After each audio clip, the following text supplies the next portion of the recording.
right, welcome to another episode of Dr. Dallas Unleashed. Welcome, guys. We have Anjelica here with us today, as always. Good to see your face. We can see your face. Yikes. It's causing us all to break out wearing these masks, right? During this whole time. Yes. Yeah. I need to go over to Atomic Beauty, get some hydrofacials done. I'm getting little, I'm going to name some of my guys here a little bit. Fred. Leroy. And I'm excited. Also, we have another guest with us. We have Quentin. What's up? How you doing? Hey, Quentin. How's it going? I do not have the coronavirus. No, we know that. I just wanted to start with that. And if you do, then that means we probably all do because we're in the operating room together. So Quentin is our assistant in the operating room. He helps us hold things, helps us suture, helps things keep moving in the operating room. So just a big thank you for all that you do, Quentin. Yeah, absolutely. No problem. Yeah. How's it feel to be back and working? It feels great. Great. Yeah, I love talking to adults and having adult interaction. It's great. I have 3 kids at the house, so it gets a little old talking about Disney Plus and what's Frozen 2. I mean, change it up a little bit. With all of us being quarantined last week, Anjelica and I were talking about what we did and some of the things that we had to figure out how to change our whole routine. But, you're someone who also has a family, a wife, children at home who are young, school age. Yes. How was that when you heard that schools were going to be closed down and now you're not just an assistant in the operating room, you're a teacher, man. Yeah. It was one of the lowest points of my life, You're a good teacher. You're just I feel worse for my kids, because they have to deal with me for all this time. But no, it's been great. I really got to see my kids, kind of their personalities. I didn't realize until this pandemic happened how much time I don't spend with my family. So just spending time with them has been great, and learning their personalities. And my kid has a Zoom call every Friday, so seeing her kind of get ready for that. She's like getting her hair all done. She's like 5. She's in kindergarten. What are you doing? You don't even know how to do your own hair, but she's getting ready for. What time is my call, Dad? You got a call. So it's been great seeing their personalities. But I have a newfound respect for teachers. Yeah, that's real. I would agree, and we're just dealing with, I got 2, you have 3 that I know of. Teachers, they got a whole class of 20, and none of them are theirs. That's the thing. Exactly. There's, of course they're a teacher and they want to do their best, but we're invested because these are our kids, but they just do it for the love of it. And, they have a lot of hard work to do because I realized, just like you probably did, I'm not that great of a teacher. I think I am in my head, but then I realized I'm not really good at that sort of math. I'm not really good at some of the reading stuff they do, and the way they teach math was a real kind of shocker to me. I'm sure as most parents. It's not the same when we grew up. We carried the one, all that kind of stuff. Now it's different. Now it's not the same. It's not the same. Yeah. My kid's vocabulary is a lot different than mine too. She's learning how to ride without training wheels, which is normal for us, right? We say training wheels, but for her, she uses stabilizers. That's what she uses. Oh wow! What do you mean stabilizers? That's what she calls her training wheels. So she's biking. Her bicycle. Yeah. So she's on a bicycle. Yeah. And she's learning to ride without her training wheels, but she calls them stabilizers. So she's like, Daddy, can I ride my bike without the stabilizers? Oh my gosh. What kind of kid is this? Who are you? Right. Yeah. The vocab's a little different. Vocab is different. I think exactly what you were saying. You kind of learn your kids' personalities a little bit more, and their break points of getting frustrated because when you're teaching them something, you're kind of pushing them a little bit. Sometimes they get frustrated, and you get frustrated, and you want to do it appropriately, but you kind of push them in a gentle way. But it was a whole new experience. Actually trying to sit down and do that. So, like you said, teachers, man. Thank you. Yeah, God bless America. Y'all are the MVPs. And so you have your wife at home too. Yeah, she's been working from home. Was she working at home too? And how was it that you were at home and you guys were just looking each other in the face, just like me and Dr. Rejuvenation were? Yeah. She worked from home, so she was busy on calls and stuff like that. So she kind of was in her own little area, and I just primarily was dealing with the kids. So we kind of tag teamed it, we broke it up a little bit, tried to. Did you guys get frustrated with being such near proximity to each other? You know, I surprisingly, I think we did the best. We probably set the bar really, really low. You know, it was like, listen, I know we're about to be in this house for 4 or 5 weeks, so let's get it out now, you know, and hope for the best. But we really rocked it out. You know, we worked together. I think, you know, when hard times hit, you know, you kind of like, you know, rally up and prepare for the worst, and things kind of work out. But we've been good these past few weeks. I learned a lot of nuances about Dr. Rejuvenation because, you know, at home sometimes she's like, hey, did you you know, put that in dirty clothes, don't leave it on the ground.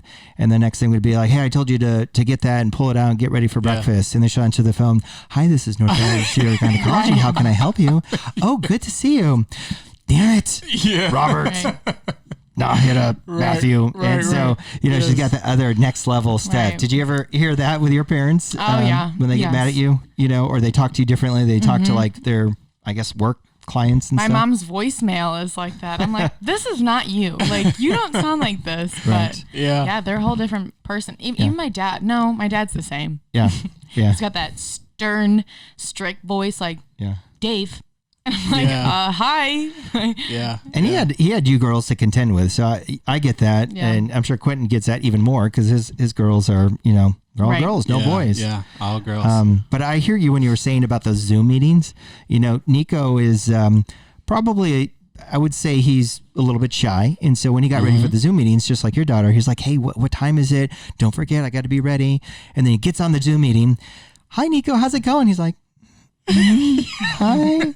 And you hear the other kids like, hey, I miss you. Hey, Nico. He's like, hey, what's going on? You know, he's so quiet, but you wouldn't have been able to tell because he was so excited for it. And then he kind of just turtle shells, you know, when he starts talking. So exactly. But I don't know. I think, you know, we asked Anjelica last week kind of what are some of the best things that came out of it, maybe some of the worst things. What were some of the good things that came out of being in quarantine with a family for you?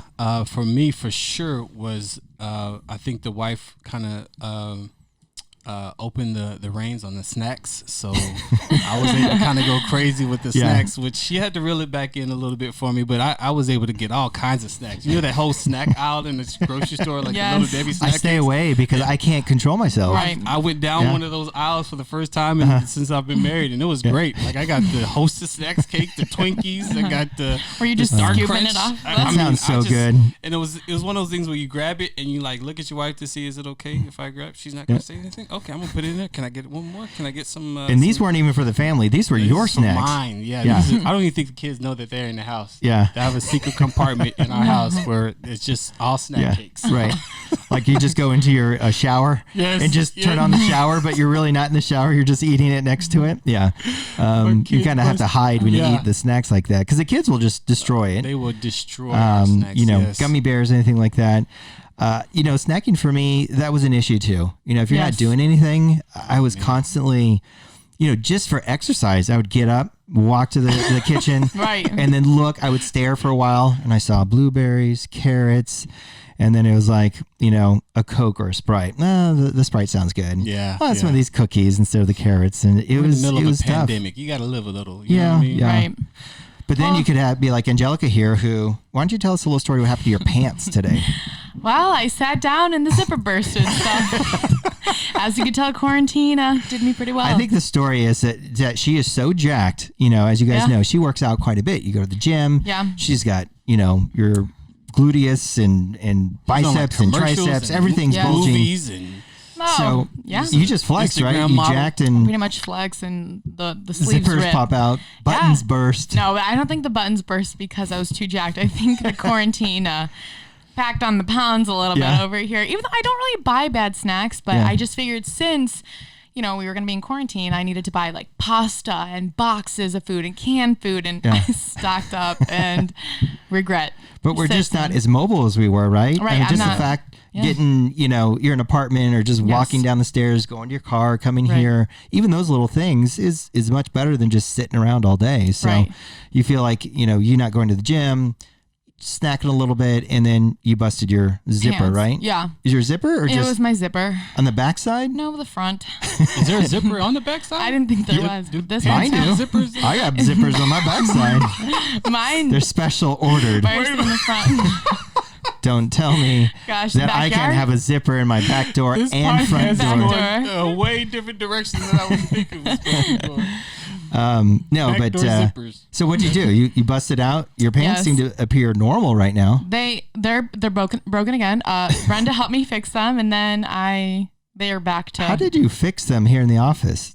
You should have let us suture it. You have a first assist, right? First assist right here who could suture it. You guys could try. I mean, the zipper is literally like, you know how it like forms together? Well, it's like all like... Your zipper committed suicide? It's like, I quit. I can't take it anymore. I don't want to take it anymore. Get me out of here.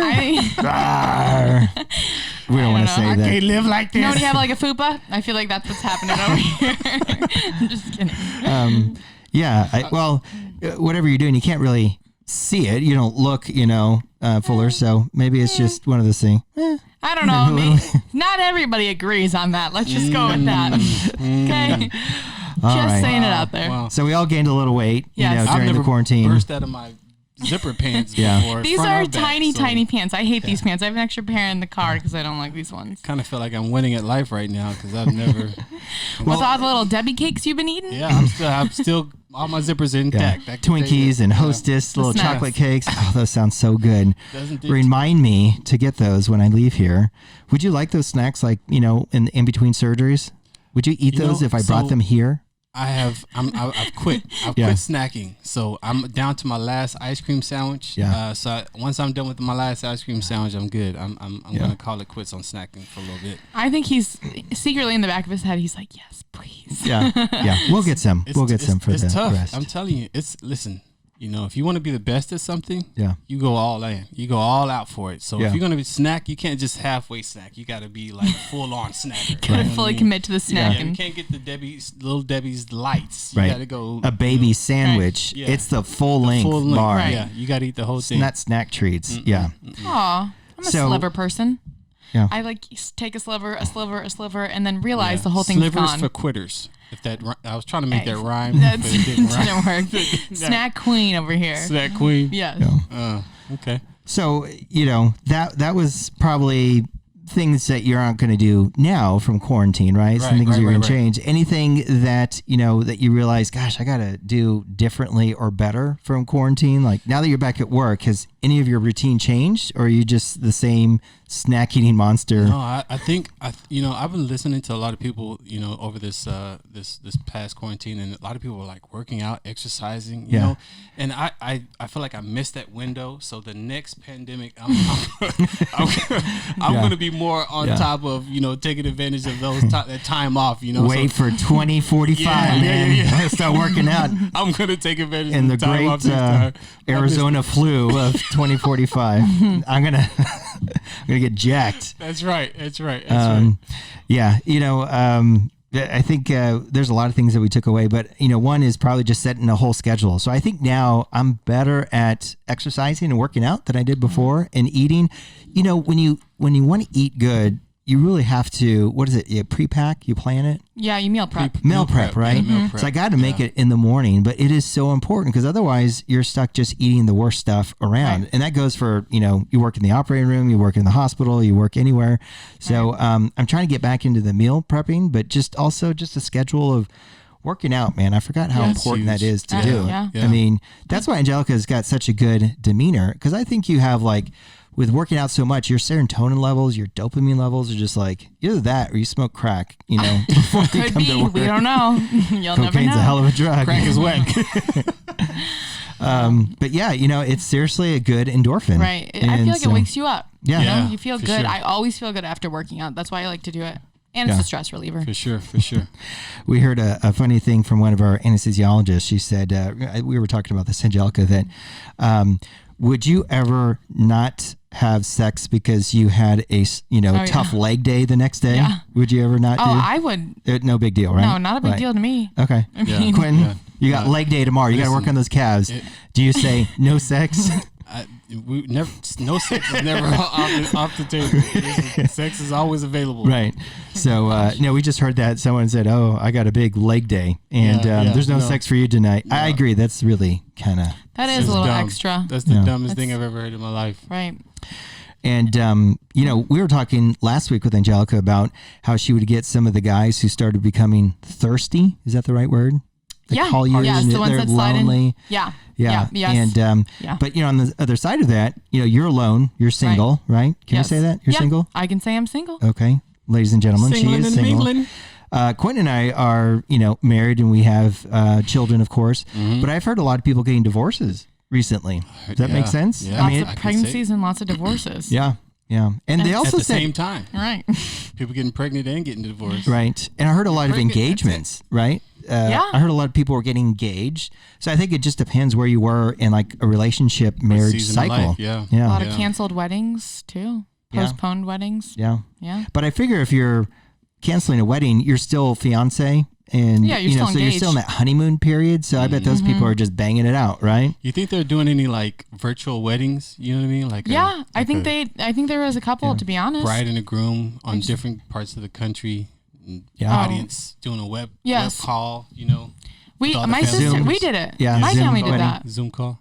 My sister is in Japan. Her and her husband, they got married at the court just to change like the last names for the time being. They postponed their wedding for a year, but they actually did it like a couple weeks ago. We all got in a Zoom call and just cheers to that. Yeah, I mean, they'd finished it. They just went to the court, signed papers. But they were together though. They were actually together, but everybody else was watching them. Yeah, they're in Japan. Gotcha. We're all here, and so we all just tuned into a quick Zoom call and said congratulations and. Do you guys think you would have done that anyways? Were you guys planning to go to Japan anyways? No. They're coming back to the States. So they're going to get married in Chicago. Okay. They're both from there. So. Yeah. But still, you probably would have done like some sort of virtual thing anyways, right?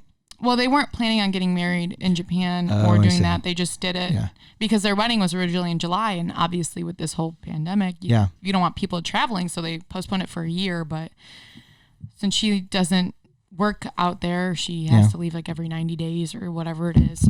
Oh dear, be careful there. Right. Did you get it? Your fingers are jacked too. They're all swollen from all the snacks. Punching microphones. Yeah. Violence. Yeah, that whole Zoom phenomenon was really cool. I mean, we jumped on it really quickly. Coaching kids. Yeah, you were coaching kids. I was. I would sit down next to Luke and Nico while they were on their Zoom meetings. They did not want me in the picture though, ever. Really? Right? So if I even snuck my ear in it, they're like, "Dad, get out of there!" And then no one's out. Parents are also in the Zoom meeting. Oh, man. But I would be there because I wanted to see how it was going. Right. Did you get that too? I'm totally that dad. I'm the dad that's like, making funny faces in the background. Right. Even when my wife is on conference calls, I'm like, or I'll trip or something like that in the background, like, oh God. Or walk behind there in your bathrobe or something. My knee.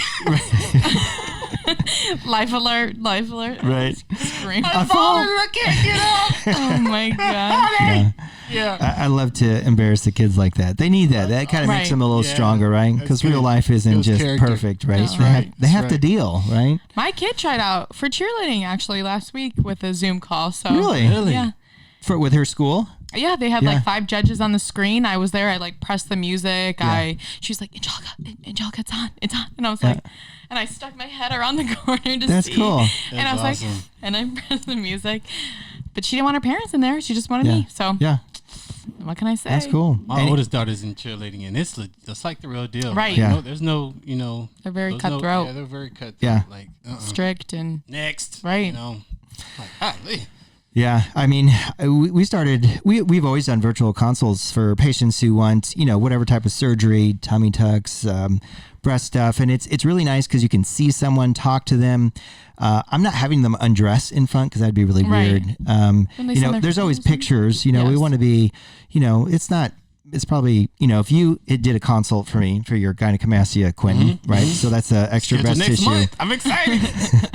If Quentin, I was on a Zoom meeting, I was like, "Hey man, can you take off your shirt?" And would you feel comfortable doing that? Or just sending pictures? Probably send pictures. Yeah, I think sending pictures would be better. Yeah. I remember one time I was first married. When we first got married, I just did some crazy stuff, and I shaved an A for Angela on my chest. Oh dear! Just to like say, just so I love you so much, I'm gonna shave an A in my chest.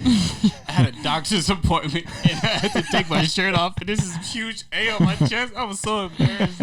Oh my God! And I totally forgot about it when I was like, Oh no! Oh yeah, so I had a freaking A on my chest. What did the doctor say? He didn't say anything, No. which I think that made it worse. Like you're gonna pretend like you don't see this huge A on my chest. Yeah. You can at least say something, make me not feel so weird. Oh gosh. Did he skip the prostate exam on that one? It's like, I don't know about this character. You're good. You're good. Yeah. You're great. Everything's all A's. A for asshole. Oh no. That's terrible. Well, I'm glad the pandemic thing is kind of slowing down. I really hope that people pay attention to, wearing masks and paying attention to washing hands, because I certainly don't want to go back to where we were before. Right. No. And it's always a possibility, but I don't know. That would be a tough one if they said, I don't know how to react to that other than son of a right mother shit. Yeah. That's tough. Angelica, you're out and about, and all of a sudden, you can't go out anymore, right? They said everything changes. The bars are closed. You can't go out. It's back to drinking on Zoom. Right? And guys slipping into your DMs. Right. And then you're never going to talk to them after. Like, it was just like fun for the time being. But once reality comes back, you're like, see ya. Awkward. You know? Yeah.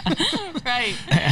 Yeah. I don't have time. I was reading a lot of books about, kind of life tips and that sort of stuff. And there was this one guy, and I'm going to read a few of these to you guys because I want to see what it means to you guys on some of these things, because I thought they were pretty good.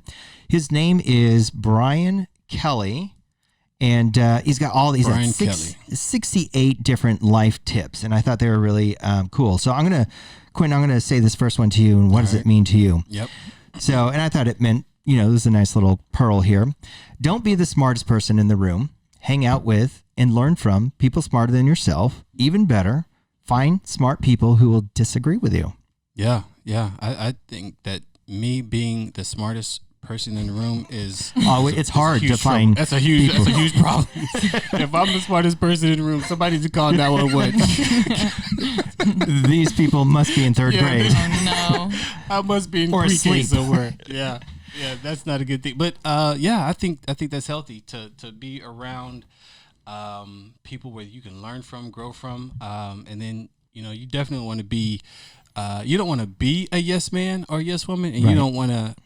Be that type of person where you feel like other people need to be a yes man or yes woman to you. You know what I mean? Because if they're always saying yes, then, somebody's got to be a real friend is going to tell you. My wife would always tell me, like, she has no friends because nobody would let her go outside looking like that. Where are her friends?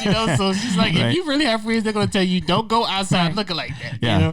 You got a booger hanging out your nose. Right. You know that earwax was just falling right out. Yeah, right. Angelica, what does that mean to you? Not having people in your life who will disagree with you. I think it's good. It keeps you on your toes. It's a challenge. You always want to. Do you have friends who do that for you? Yeah. Yeah. My mom and my sister. Yeah. Those are the two who are always going to tell me, like, no, you look crazy. No, don't make that decision. That's probably not the smartest idea. I don't think you should do that. Do you feel like you follow a lot of that advice? You let it percolate a little bit and just go, I'm going to do it my way or the highway? Every once in a while I'll do that. I really do take my mom and my sister's, actually a lot of people's opinions into consideration in their what they tell me, because those are the people who are going to be real with you. Yeah. Like, you have your friends, but they'll tell you things that you want to hear, or they'll tell you something out of spite, or if they're jealous, My mom, my sister, like, no, you look crazy. Do not wear that, or don't do that with this person, or that's not a good purchase, whatever it might be. Yeah. Because, we were talking about this earlier in our pre-show meeting. Yes, we do have those. Yes. Reviews. I think of like famous people like Michael Jackson. Quentin brought up Whitney Houston, that they get so famous, no one around them starts telling them no. And they start doing kind of odd things, weird things. I mean, Michael Jackson, kind of living this life and building a home around him like Neverland and acquiring strange things, hanging out with children. Right. Where, it's just strange, but no one was there to be like, Michael, can't do that, because everyone around him. Come on now. Yeah. Come on, bro. Exactly. They were livelihoods depended on him paying them. And so he would shut them out. Whitney Houston, probably people knew about the drugs that were going on. No one was there. Be like, hey, sweep it under the rug. Hey, girl. Because they don't want to talk about it. Yeah. So, tell them no. Yes, you don't want to get to that point. And then, with me too, I have to be careful because, I may think, this is a great idea, but, people around me might say, oh, that looks okay. But I do want Anjelica or Quentin to say, dude, that was dumb. Don't say that. Right. Or, that's whatever it might be. Yeah. Don't buy those zippers. Don't buy those pants with zippers in the back. Yeah. Velcro is the best. Velcro is way better. Velcro in the back door. That's what I always say. So I have another really good one. This is, I think this can apply to everybody, but and I don't think you guys have heard this one. Everyone is shy. Other people are waiting for you to introduce yourself to them. They are waiting for you to send them an email. They're waiting for you to ask them on a date. Go ahead. So that's a good one. You go to a party, you're hanging out. I feel like that sometimes too. You're not necessarily going up to everybody, but everyone's waiting for that intro for the other person to ask them. And I think that's important. It's pushing yourself, going out of the way, and knowing that, I'm shy. Maybe the other person's shy too. Someone's got to break the ice. Yeah. Anjelica, you go out a lot, meet new people. How do you meet a new person? Okay. If I'm... What if it's just a girl that seems pretty cool and you want to introduce yourself? I usually start off with a compliment. Okay. Or something along the lines of that. Something just get the conversation going. Nice zipper, girlfriend. Right. Hey, those your don't look zipper's like broke they bust too. if you bend down and pick something up. It's not hard when you're out and you're in the bathroom because girls like to talk all the time. Okay. So we'll hang out in there for a while. But if it's a guy, and usually I let them come up to me. Right. But if I'm super interested, my friend will do it. He's acting shy or hard to get. I'll take 2 shots and take off. And you want to see my zipper? No, I need that liquid encouragement or whatever it is because I need it. And but I mean, I think that's the bottom line too. Not everybody naturally, feels comfortable to go out, and liquid courage can do that too. But for sure, if you're like at a work function or something, there's maybe not alcohol involved, you still have to put yourself out there. Right. You just find something that's a very common topic and you start off with that and then you lead into things that are more similar to just you guys and you find what's interesting and you talk about it, you review, you debate, you challenge. And I think when I see people sometimes, maybe because I'm a surgeon, I'll look at people and kind of see, gosh, they don't look happy or sad, but, they necessarily might not feel the way they look. And so, we should all not judge people on how they look, right? Yeah, sure. And even if someone's having a bad day and they look like it, you shouldn't say, oh, they look like they have a resting bitch face, or he looks like an a-hole, something like that. They might just be going through some of the same things that you are. You would not know if their son or daughter, flunked out of school and they got fired from their job. So that's a good point. Yeah, I don't know. What do you think, Quentin? How do you put yourself out there? Well, I was thinking about that quote and thinking about all those guys that are sliding in your DMs. They're probably reading that before they reach out to you. She's probably shy. Let me just break the ice with a little DP. With a little Instagram shout out, or those little sliding in your DMs and. How's it going? She might respond to this. Let me send her a picture of me with my chest hair or something. Oh no, that could be a good. That's a spam. Icebreaker. That's a decline. Yeah, that's when you need the buttons on your shirt just to pop and be like, hey, what letter is this? Right, that's right. Dear. That's right. Oh gosh. And this is an A for. Yeah, do not shave letters into your chest hair. Moral of the story, children. Don't shave letters in your chest. I got one more, and you guys tell me what you guys think. This is a good one. The purpose of a habit is to remove that action from self-negotiation. You no longer expend energy deciding whether to do it. You just do it. Good habits can range from telling the truth to flossing to working out. What do you think, Anjelica? Whoa, skip me. Let's go. Let's start with Quentin over here. Is there a high school version of that statement? Yeah. Tell me what you think. What comes to your mind? I have something that comes to my mind for you. It's the snacking. Okay. The snacking? And the ice cream sandwiches. I've created a habit, and is that what you're saying? You know it's not good. I'm fat. But you probably negotiate. Should I eat this? Should I not? Oh, that's okay. Well, you know what? I'll work out tomorrow. Like you're negotiating with yourself, and you eventually convince yourself, yeah, it's okay. That's what I was thinking. You were thinking something else? No, that makes zipper a lot on of the sense. back, Should I go Velcro on the front, Velcro and zipper? No, that makes sense. I talk myself out of a lot of things, and and my justification is so terrible.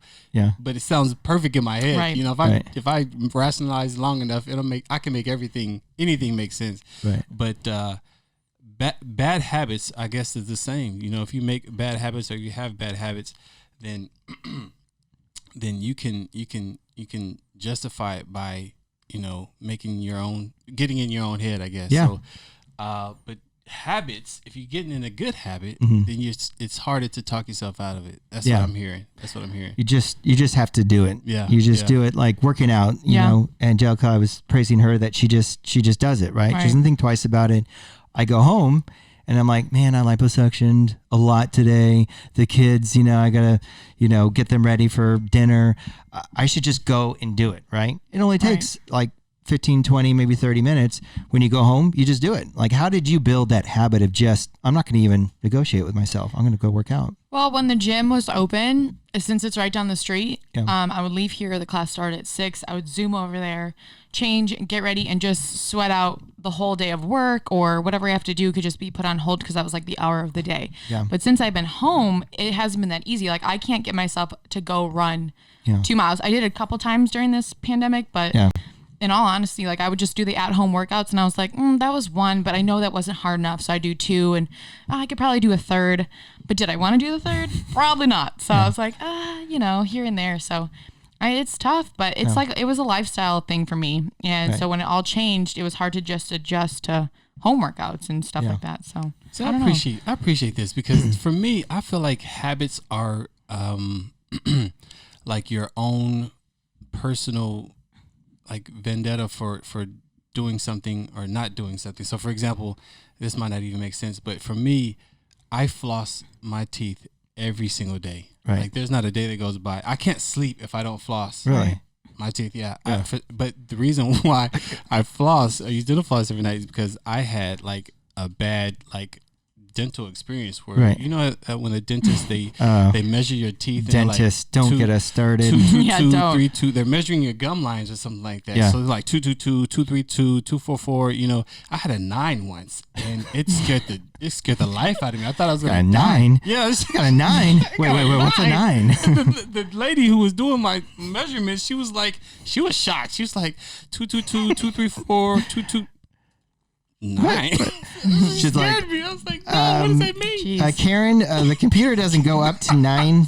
We're going to have to fill this in manually. Yes, can you write in 9? Is there a 9 in that option? But and so ever since then, I had to have a procedure. I had to have this just to fix the gum line or whatever. But ever since then, she was like, you could have prevented this if you flossed. Yeah. And so ever since I've been flossing, so that's been my habit. I cannot go to bed until I floss. So, because I had this negative experience, and maybe with you working out, I don't know what that experience was for you, that motivator to get you to work out. I feel like most people have to have that. Am I wrong? Or is that, what do you think? No, you're right. You're right on that. For some things, for sure. For sure? Yeah. I like that. Traumatic experience with that. Traumatic experience, or like just a perceived notion or perception of yourself, or what you think? Yes. I've heard of something where, you know, a woman, she recently got divorced, and she's out on the dating scene again. And, you know, she's had kids, so her body looks differently, and she met some guy and was going to get intimate with this guy, and she took off her shirt and showed herself, and the guy just looked at her like she was an alien, like, oh my God, what's up with those stretch marks, and why does your skin look like that? That's how my wife looks at me. And it was so traumatic for her that she, you know, decided she had to work out, get her body back. She had to come, you know, here, because there's just no way she could ever let another man see her with the skin that was loose. And not that she was really overweight, but it was so traumatic. She just turned 360 or 180 to live a better lifestyle, so she would never have that experience. Because, you know, I could imagine that, you know, someone looking at you and going, oh my God, what's wrong with you? Yeah. And so that would be kind of a fear of not having that done again. But, you know, something as simple as just eating better, right? There's no motivator. That's a tough thing with, you know, eating right and maybe smoking, all those things they take a long time for those negative effects to happen, right? If you smoke, it's not for like 20 years before you maybe get the cancer, have emphysema. So you don't have that immediate like, oh, I shouldn't do that.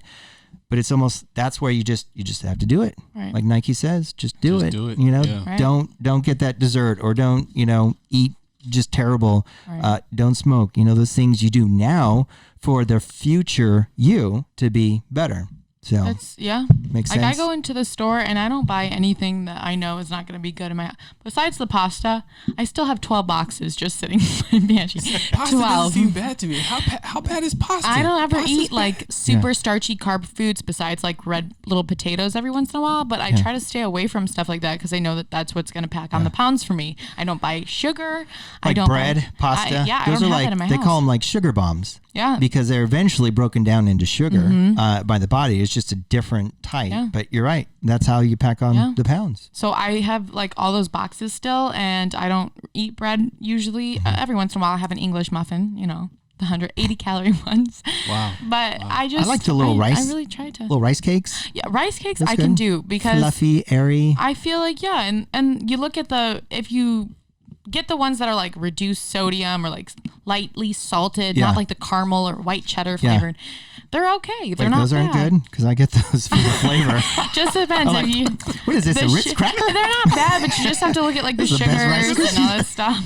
Yeah. Compared to like a bowl of fettuccine Alfredo or a buttered toast garlic bread, something like that, and it's just like those you are find all my like favorites. Those are so delicious. I don't eat that stuff ever. Man.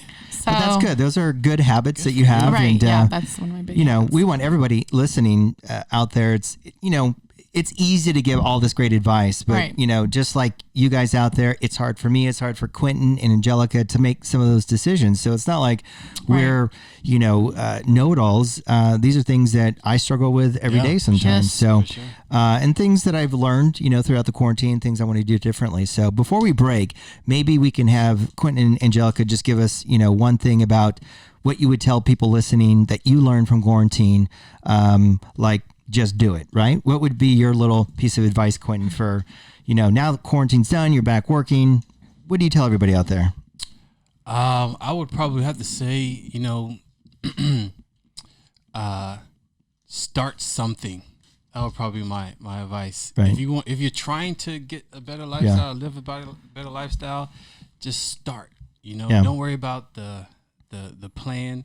Start, and if you mess up, start again. Don't defeat yourself. Don't beat yourself up because you didn't complete your task, or you didn't follow through the whole way. But just start. Just do something. I think there's a quote out there that's saying the hardest part of a plan is the putting it in action or something like that. So I've heard that too. That's a good one. Just get going. Just do it. Move it. Oh, you just said that right. Just do it. Yeah. It's probably the same no, thing. but that's just start. In your totally words. Different. It's like a different phrase. Anjelica, what do you think people want to hear from you that you've learned, or advice? Mine was more like, don't take things for granted. Like you don't realize how much quality time with people and being at your job and being away from family, like all those things are appreciative. And then once it's taken away, like I was at home by myself for a long time, and I was like, I just need social interaction. So I'd FaceTime my friends, and they're like, Anjelica, we just talked 10 minutes ago. You're gonna be okay.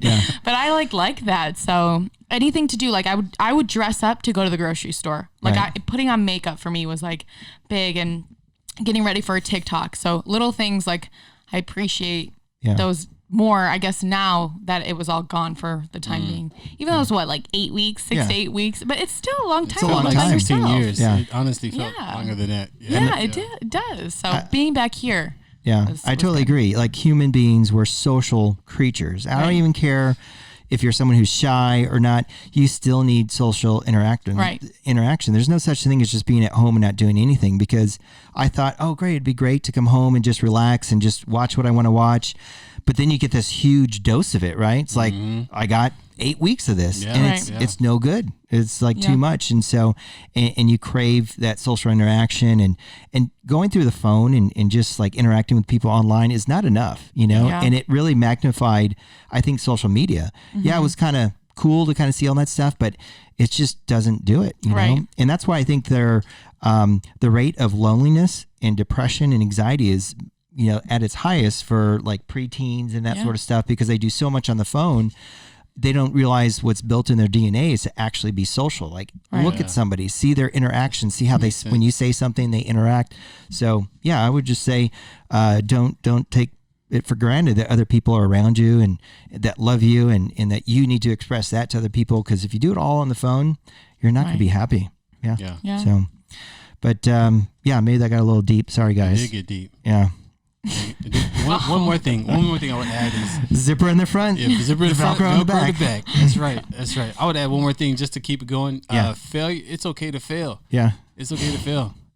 I do that a lot sometimes. I fail each and every day. Yeah. Me too. And I'm okay with myself. Yeah. Yeah. Counseling's great. I find new and fantastic ways to fail Dr. Rejuvenation every day. That's right. New and fantastic ways. That's exactly. Awesome. Yes. I chew too loud, or the fart's too stinky, or why don't you close the door?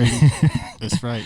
So, but anyways, Quentin, thank you for joining us today. It was good to have you. Quentin's our first assist again, so appreciate all that you do in the operating room. Anjelica, thank you again for the wisdom of dropping knowledge. That's right. Yeah, keeping it real with busted zippers in the front. What? Yep. Dab it. So we're signing off. This is Dr. Dallas Unleashed. We'll see you guys next time. Beatboxing. We'll see you guys. Out.